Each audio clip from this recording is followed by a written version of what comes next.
defense. Nice defense put up while I was across the map.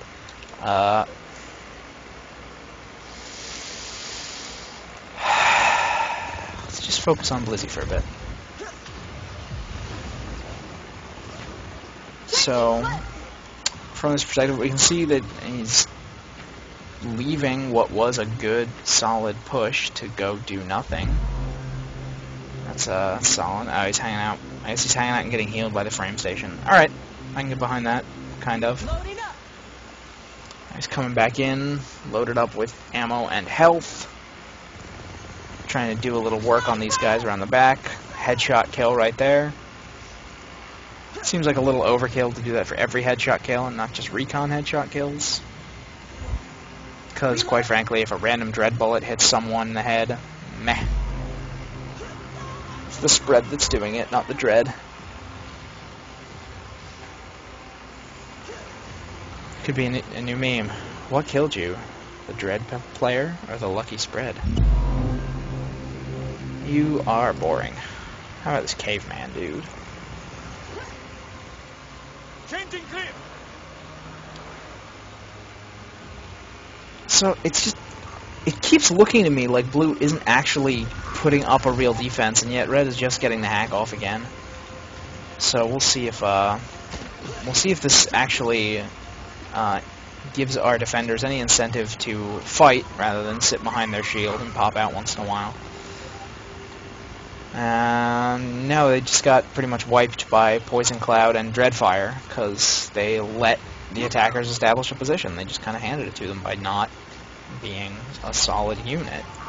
It's so important on defense to have at least the majority, like 6 to 8 people in this room at all times, or at least on the outskirts of this room. If you're far away, like if you're hanging out over here, if you're hanging out back in here, if you're doing any of that stuff, you're not useful.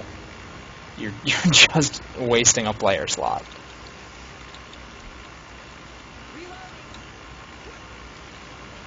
And we have the initial push-up to C. Looks like it's going to fizzle out. It's kind of spread out. Got a couple of people looking like they're taking the bottom route here. I love that I can just zoom through the floor like that. Oh, wow. 3 flanking dreadnoughts is a lot of... Where am I? Okay, that's where I am. I missed those 3 dreads flanking. I really wanted to watch that. Still, it looks like they're getting some work done back here, putting a lot of pressure, taking a lot of pressure off of this central room and putting it back on themselves. But nobody over here really seems to want to capitalize on it. They're busy trying to kill that single engineer instead of pushing up and capping the point. They didn't even get him. Wow, that's kind of impressive.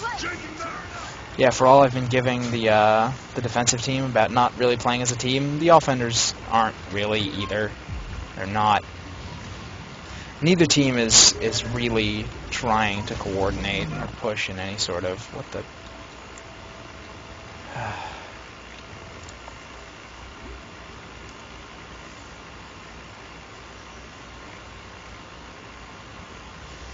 I know. I mean, I know I said before. I'm criticizing these guys a lot, considering it's public play, and you know, obviously, yes, it's public play, and not everyone's perfect. Teams are not on voice comms.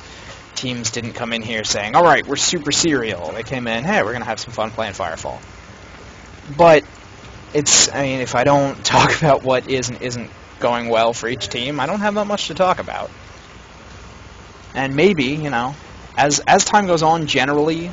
The casual population of games gets more and more interested in playing as a team. Like, from the very beginning, the really serious types of players will always be worried about teamwork, about coordinated pushes, etc.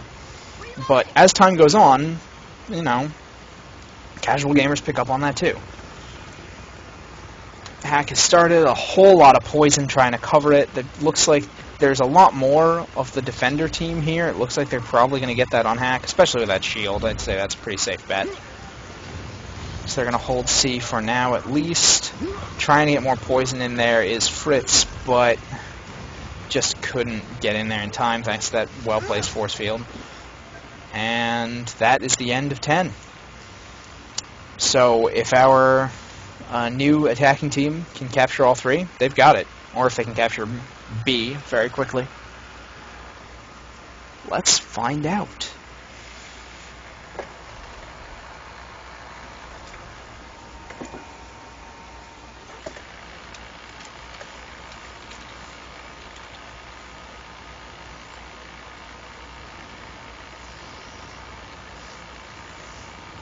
This is going to be a hard team setup to break, though. It's a lot of Dreadnoughts. Because if Dreadnoughts provide one thing, it is stable, durable DPS. They don't have the mobility like the Assault does. They don't have the splash like the Assault does. When you have that many of them, you really don't need the splash. And on defense, you don't need the mobility as much.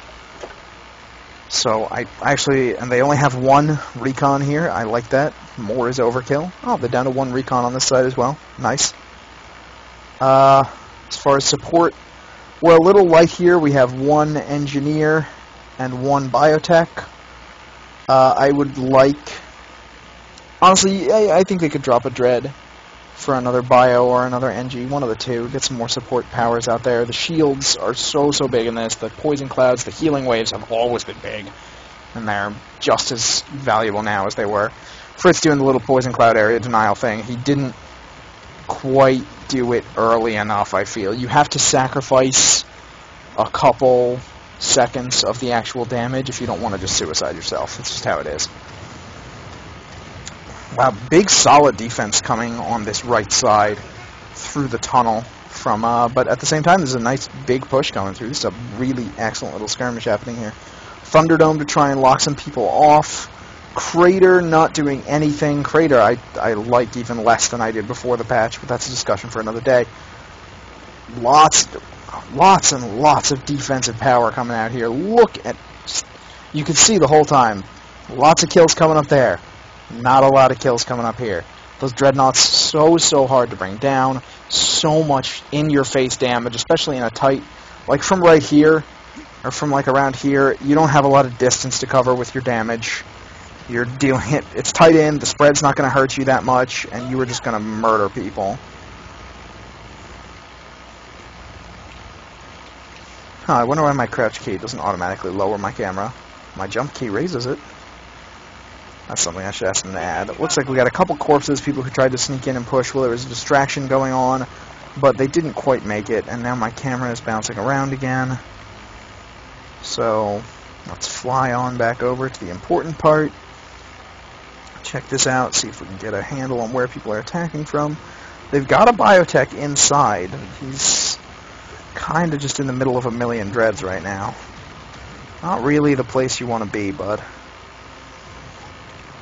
And yeah, after that big initial push fizzled, they've kind of, our attacking team has been kind of spread out, similar to how they were on defense. They weren't really particularly playing very tight with each other, and it's kind of more acceptable on offense because you have so many different routes you can take, but still you want to at least have the timings coordinated, even if not the actual groups of people, because moving in together from two sides is huge. You can get a lot of flanking done that way. But we also see that in contrast to what was happening during the previous round, the current defending team is actually playing very tight together. They're moving in like 3 to 5 man groups all the time. There's a couple people off to the side. It's mostly our recon buddy here and a couple assaults who are trying to be, trying to be fancy, trying to make use of their mobility, which is good. But the core Dreadnoughts are sticking together. There's at least, well, as I say that, Caveman flies away from his team. But generally, they're sticking very tight together, and it's doing them so much good. You can see just all the HMG kills popping up here constantly. It's very hard to live against coordinated HMG fire. Very hard.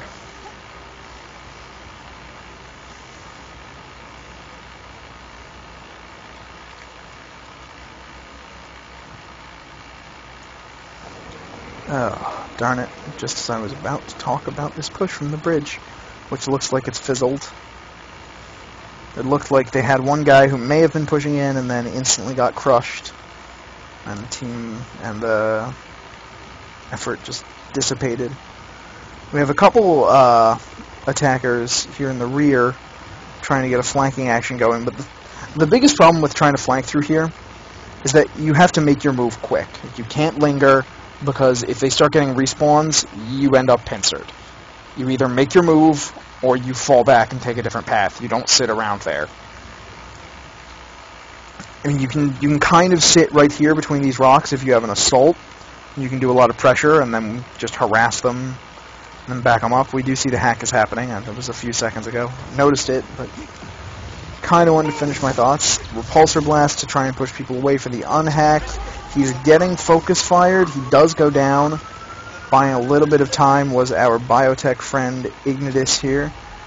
That is a blue poison trail with Dreadfire brings him right down, and the hack on A is complete.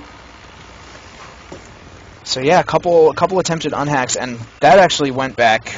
Talking about positional advantage, I've said it before, this room is huge. That's where the Dreadfire was coming from. That's what prevented the unhack.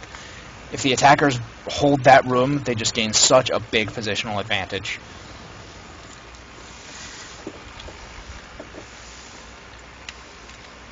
Oh wow, really, really quick hack through B. It's probably not going to stick. There's a lot of defense there, but it depends on how fast people move in. Ignitus, does he have a poison cloud up? Because that would be huge right now. He doesn't get it off in time if he does, and the unhack happens. Clutch defense right there. There were a lot of people, but it was very, very hectic. It was good of them to make sure. What a lot of people will do is they'll see other people unhacking, but they won't stop unhacking themselves. So you'll have 3 people not firing, trying to unhack at the same time, and they'll just all die. But they had one person solidly doing the unhack. There's got to be a better word for that than unhack. I guess I could just say hack, but that's, I don't know, purge? Yeah, I'll stick to unhack. It's more, obvious, even if it's a little awkward.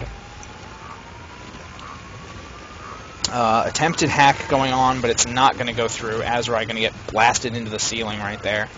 This is actually turning out to be a very, very tight match. This could go either way. 4.5 minutes to take B and C is perfectly doable. I'm getting Steam messages, sorry.